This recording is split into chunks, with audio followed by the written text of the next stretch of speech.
Well, on your Ironmans, you're not allowed headphones. No, there's safety reasons, so you can't. No headphones at all. Okay.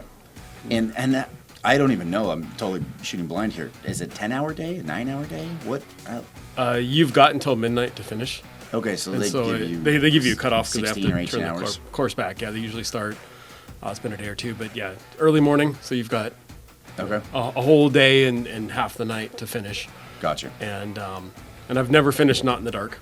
So at some point you're you're- running in the dark and Okay. they hand you glow sticks, and that was the highlight when you had to grab a glow stick because something different was happening. But no, you were in your mind, and on an Ironman you're swimming. You can't talk to somebody when you're swimming, and then you're cycling. You can't have headphones when you're cycling, and in Ironmans you can't draft, so you're not near anybody. You say hi when you pass somebody, but again, you're in your head by yourself with your own pain, and you circle back where all the fans are, and so you see them for all of 5 minutes, and then the main race that I did twice was out in Arizona, so you see them, and then you're back out into the desert, again by yourself, and so there's desert noises, and the hardest part was the boredom. The boredom. So that the 3 miles I did at the high school track. And of course I picked a quarter-mile track. Yeah, So and you're running around a track. Yeah, so it's just the same monotonous thing over and over again. So at some point in time, you start thinking about the weirdest things. Yeah, you're sitting there like, well, if we do the crown molding up in the corner, that's not going to match the drapes that we have since 1952. And your brain is off in La La Land, and all of a sudden you'll snap to and go, what was I thinking about? Why does this even occur to me? I don't even have anything to say for that other than it happens. Yeah. Like this happens. Your brain goes off in La La Land. And it's a testament to the people that get used to that boredom where they don't let their brains go too far off the Richter scale. Like, I'm sure they would have had a straitjacket for me for some of the things I was thinking about.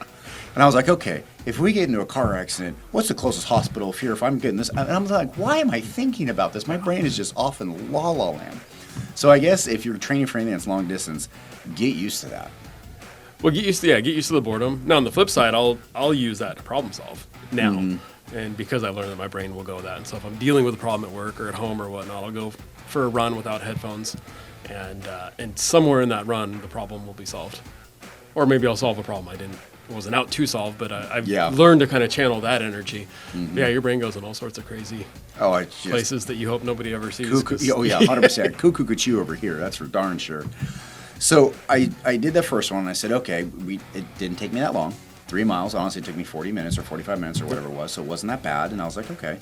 And so I said, okay, this time I'm going to run 3.5 miles through the hills, down and back up. And so I picked downhill to get the heart rate up and not really press on it, and then turn around and come back uphill. And I'd say about a quarter mile from the house, I died mentally, and I walked the rest of the time, and I'm sweating and dying and choking with that. And I get back to the house, and I look like somebody had doused me with, a bucket of water. And I was like, okay, that was more difficult than I had thought. And so 2 days later, we did it again. And we did it again, and we did it again. And then something happened to me, and I didn't see this coming in all honesty, because if you're running and you're working out, your body's normally very healthy. Right. I got COVID 3 weeks before the run. And the first COVID took me out for 1 day. It was nothing. So when I got COVID the second time, I got it was a 24-hour flu, no big deal. No, it kicked my butt for 72 hours, but it was a long 72 hours. But by day 5, when I went to get back on the treadmill, I had no lung capacity. Not cool, COVID. That's not helpful right now. No. So I had to retrain my steps and do the 3-mile run, do the 6-mile run, then do the 7-mile run, just to remotely kind of get into what I hopefully was shape.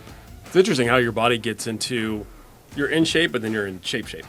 Yes. Right? And so keep maintaining that shape is hard. I mean, sickness will get it. You can overtrain and get it. And you can do lots of things, but maintaining that I'm about ready to go to a race shape is challenging.